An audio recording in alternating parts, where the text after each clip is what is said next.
Bismillahirrahmanirrahim. Assalamualaikum warahmatullahi wabarakatuh. Perkenalkan, nama saya Rizka Mutalia. Nama saya Suhaini. Kami dari kelas 61 Pendidikan Agama Islam, Sekolah Tinggi Agama Islam Hukbul Waton Duri. Baiklah, di sini kami akan membahas tentang pendidikan Islam dan karakter. Yang pertama adalah pengertian pendidikan karakter. Istilah pendidikan ini semula berasal dari bahasa Yunani, yaitu pedagogi, yang berarti bimbingan yang diberikan kepada anak. Istilah ini kemudian diterjemahkan ke dalam bahasa Inggris dengan education, yang berarti pengembangan atau bimbingan. Dalam bahasa Arab, istilah ini sering diterjemahkan dengan terbiyah, yang berarti pendidikan. Pendidikan adalah usaha sadar dan terencana untuk mewujudkan suasana belajar dan proses pembelajaran agar peserta didik secara aktif mengembangkan potensi dirinya untuk memiliki kekuatan spiritual, keagamaan, pengendalian diri, kepribadian, kecerdasan, akhlak mulia, serta keterampilan yang diperlukan dirinya, masyarakat, bangsa, dan negara.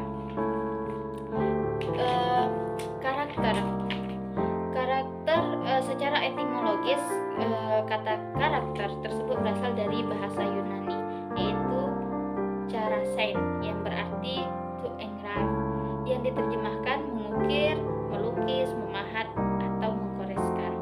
Pendidikan karakter adalah suatu sistem penanaman nilai-nilai karakter kepada warga sekolah yang meliputi komponen pengetahuan, kesadaran atau kemauan, dan tindakan untuk melaksanakan nilai-nilai tersebut, baik terhadap Tuhan Yang Maha Esa, diri sendiri, sesama lingkungan maupun kebangsaan, sehingga menjadi manusia insan kamil. Pendidikan karakter yang utuh dan menyeluruh tidak sekedar membentuk anak-anak muda menjadi pribadi yang cerdas dan baik, melainkan juga membentuk mereka menjadi pelaku baik bagi perubahan dalam hidupnya sendiri. Pada gilirannya akan menyumbangkan perubahan dalam tatanan sosial kemasyarakatan menjadi lebih adil, baik, dan manusiawi. Pengertian beda karakter dan kepribadian. Karakter adalah jawaban mutlak untuk menciptakan kehidupan yang lebih baik di dalam masyarakat. Karakter merupakan nilai-nilai perilaku manusia yang berhubungan dengan Tuhan Yang Maha Esa, diri sendiri, sesama manusia, lingkungan, dan kebangsaan, yang terwujud dalam pikiran, sikap dan perasaan, perkataan dan perbuatan berdasarkan norma-norma agama. Kepribadian adalah hadiah dari Tuhan Sang Pencipta saat manusia dilahirkan, dan setiap orang memiliki kepribadian, pasti ada kelebihan dan kelemahannya di aspek kehidupan sosial dan masing-masing pribadi. Kepribadian secara umum ada 4. Yang pertama, koleris, kedua, sanguinis, ketiga, pragmatif, dan yang keempat adalah melankolis. Pendidikan karakter adalah pemberian pandangan mengenai berbagai jenis nilai hidup seperti kejujuran, kecerdasan, kepedulian, dan lain-lainnya. Dan itu adalah pilihan dari masing-masing individu yang perlu dikembangkan dan dibina sejak usia dini. Hubungan pendidikan dengan keberadaan bangsa. Dunia pendidikan diharapkan sebagai motor penggerak untuk memfasilitasi perkembangan karakter, sehingga anggota masyarakat mempunyai kesadaran kehidupan berbangsa dan bernegara yang harmonis dan demokratis, dengan tetap memperhatikan sendi-sendi negara, kesatuan Republik Indonesia, dan norma-norma sosial di masyarakat yang telah menjadi kesepakatan bersama. Dari mana asalmu itu tidak penting, ukuran tubuhmu itu tidak penting, hatimu, ukuran otakmu itu cukup penting, dan ukuran hatimu lah yang sangat penting, karena otak atau pikiran dan hati yang kuat menjadi menggerakkan seseorang itu bertutur kata dan bertindak.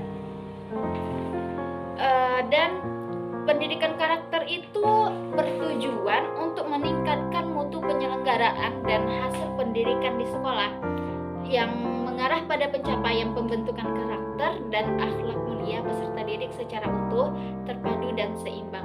Melalui pendidikan karakter diharapkan peserta didik mampu secara mandiri meningkatkan dan menggunakan pengetahuannya secara mengkaji dan menginternalisasi serta mempersonalisasi nilai-nilai karakter dan akhlak mulia sehingga terwujud dalam perilaku sehari-hari. Pendidikan karakter bukanlah hanya sekedar wacana, tapi realitas implementasinya. Bukan hanya sekedar kata-kata, tapi tindakan, dan bukan simbol atau slogan, tetapi keberpihak yang cerdas untuk membangun keberadaban bangsa Indonesia. Kebiasaan berperilaku santun dan damai adalah refleksi dari tekad kita, sekali merdeka, tetap merdeka. Pelaksanaan pendidikan karakter. Upaya meningkatkan mutu pendidikan karakter terlepas dari berbagai kekurangan dalam praktik pendidikan apabila dilihat dari standar nasional pendidikan yang menjadi acuan pengembangan kurikulum dan implementasi pembelajaran dan penilaian di sekolah. Tujuan pendidikan sebenarnya dapat dicapai dengan baik sebagai upaya untuk meningkatkan kesesuaian dan mutu pendidikan karakter. Kementerian Pendidikan Nasional mengembangkan grand design pendidikan karakter untuk setiap jalur, jenjang, dan jenis satuan pendidikan. Sebagaimana dikatakan Arden and Fardesen bahwa hal yang mendorong seorang siswa untuk belajar adalah yang pertama, adanya sifat ingin tahu dan menyelidiki dunia yang amat luas. Yang kedua, adanya sifat yang kreatif yang ada pada manusia dan keinginan untuk selalu maju. Ketiga, adanya keinginan untuk mendapatkan simpati dari orang tua, guru, dan teman. Keempat, adanya usaha untuk memperbaiki kegagalan yang lalu dengan usaha yang baru, baik dengan kooperasi maupun dengan kompetisi. Kelima, adanya usaha untuk mendapatkan rasa aman bila menguasai pelajaran. Keenam, adanya ganjaran atau hukuman sebagai konsekuensi dari belajar.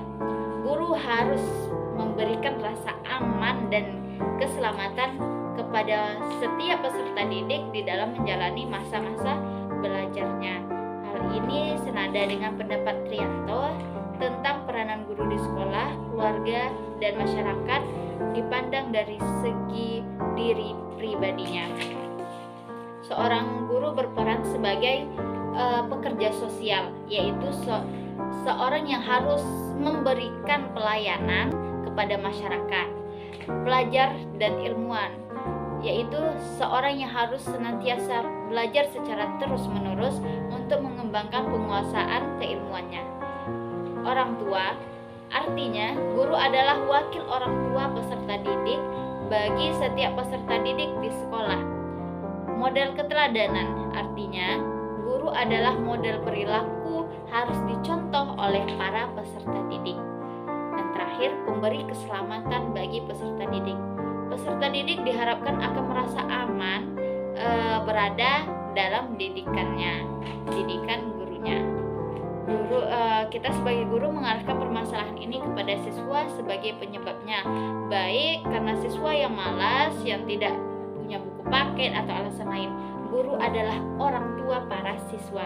Karenanya Rasulullah melarang para orang tua atau guru mendoakan keburukan bagi anak-anaknya, mendoakan kehancuran anak dan masa depannya.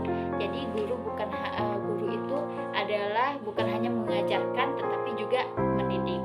Baiklah, akan disambung oleh teman saya Suhaimi. 3. Faktor-faktor kurang berhasilnya pendidikan karakter. Harus diakui bahwa saat ini pendidikan karakter di Indonesia belum menunjukkan hasil yang menggembirakan. Kita masih sering menjumpai anak-anak yang berperilaku tidak teratur dan mereka berpotensi membawa masalah, mudah stres, dan tidak memiliki sopan santun dalam berperilaku.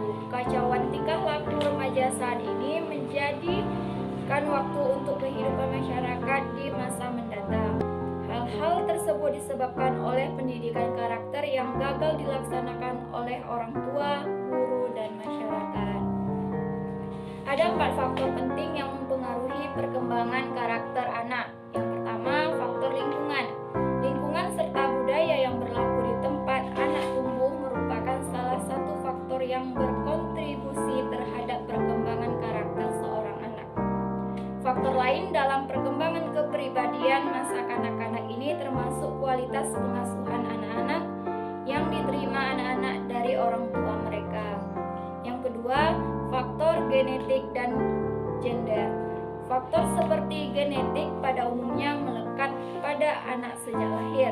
Namun, seiring dengan perkembangannya, hal-hal seperti umpan balik dari orang tua, pengasuh, saudara kandung juga dapat mempengaruhi perkembangan karakter anak. Perbedaan gender dan urutan kelahiran juga dapat membuat anak memiliki kepribadian yang berbeda dengan saudara kandungnya. Anak laki-laki akan mengalami interaksi yang berbeda dengan orang sekitar dibanding saudara perempuannya. Yang ketiga yaitu faktor sosial. Sejumlah teori tentang perkembangan karakter pada masa kanak-kanak menyatakan kondisi sosial juga dapat mempengaruhi kepribadian anak. Lingkungan sosial meliputi lingkungan keluarga, saudara, hingga teman sepermainan. Umpan balik dari lingkungan sosial juga kerap dipengaruhi gender si anak. Anak perempuan dan anak laki-laki umumnya diperlakukan berbeda oleh orang tua dan sekitar mereka, tergantung pada gagasan masyarakat di lingkungan tersebut tentang peran gender yang sesuai. Yang keempat yaitu faktor orang tua. Anak-anak umumnya akan menarik kesimpulan tentang dunia dan tempat di dalamnya berdasarkan pengamatan dan pengalaman yang mereka miliki. Dan kesimpulan tersebut pada akhirnya dapat mempengaruhi karakter anak.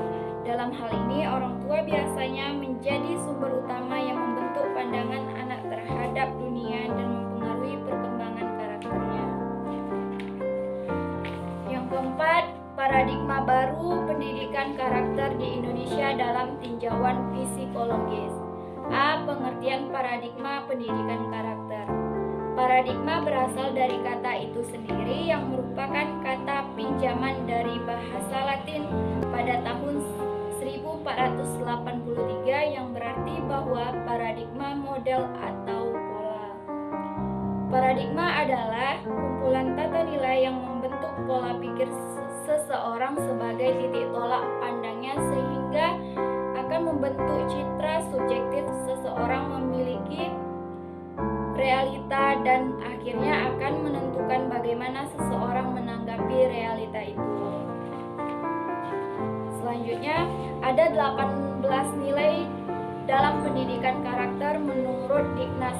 Yang pertama yaitu nilai religius, yang kedua nilai jujur, yang ketiga nilai toleransi, yang keempat disiplin, yang kelima kerja keras, yang keenam kreatif, yang ketujuh mandiri, yang ke-8 demokratis, yang ke-9 rasa ingin tahu, 10 semangat kebangsaan, 11 cinta tanah air, 12 menghargai prestasi, 13 bersahabat atau komunikatif, yang 14 cinta damai, 15 gemar membaca, 16 peduli lingkungan, 17 peduli sosial, 18 tanggung jawab.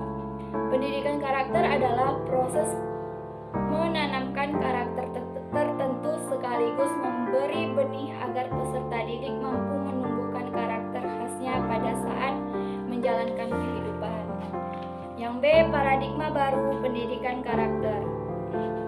Pertama, masyarakat Indonesia saat ini sudah berubah dari kehidupan masyarakat budaya agraris kepada masyarakat budaya industrialis dan informasi atau masyarakat budaya kota. Pada masyarakat budaya kota ini ditandai oleh hal-hal sebagai berikut. Yang pertama, orientasi kehidupan ke masa depan. Yang kedua, lebih bersifat rasional, pragmatis, dan hedonistik. Yang ketiga, sangat menghargai waktu. Yang keempat, dapat bekerja dengan penuh perhitungan dan perencanaan yang cermat. Yang kelima, komunikasi banyak bertumpu pada penggunaan peralatan teknologi komunikasi. Yang keenam, kurang memiliki waktu untuk melakukan pekerjaan-pekerjaan rumah.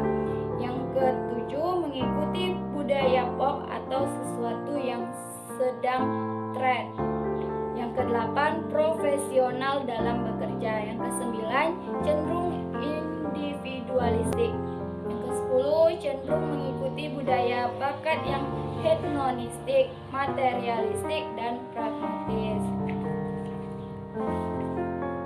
C. Paradigma baru pendidikan karakter Indonesia yang berbasis psikologis. Paradigma baru pendidikan karakter di Indonesia yang berbasis psikologis memiliki ciri-ciri sebagai berikut. Yang pertama, perlunya merumuskan metode dan pendekatan pendidikan karakter yang berbasis pada peserta didik dalam suasana yang demokratis, adil, egaliter, dan manusiawi. Jadi, kami di sini mengambil kesimpulan bahwasannya pendidikan karakter itu adalah usaha sadar yang dilakukan pendidik kepada peserta didik untuk membentuk kepribadian peserta didik yang mengajarkan dan membentuk moral, etika, dan rasa berbudaya yang baik serta berakhlak mulia yang menumbuhkan kemampuan peserta didik untuk memberikan keputusan baik dan guna serta mewujudkan kebaikan itu dalam kehidupan sehari-hari. Pendidikan karakter juga bertujuan untuk meningkatkan mutu penyelenggaraan dan hasil pendidikan di sekolah yang mengarah pada kecapaian pembentukan karakter dan akhlak mulia peserta didik secara utuh, terpadu, dan seimbang. Bila pendidikan telah mencapai keberhasilan, tidak diragukan lagi kalau masa depan bangsa Indonesia mengalami perubahan menuju ke kejayaan, dan jika gagal maka negara kita semakin ketinggalan. Baiklah, sampai di sini pembahasan kami. Apabila ada salah dan hilaf, kami mohon maaf. Sekian dari kami. Assalamualaikum warahmatullahi wabarakatuh.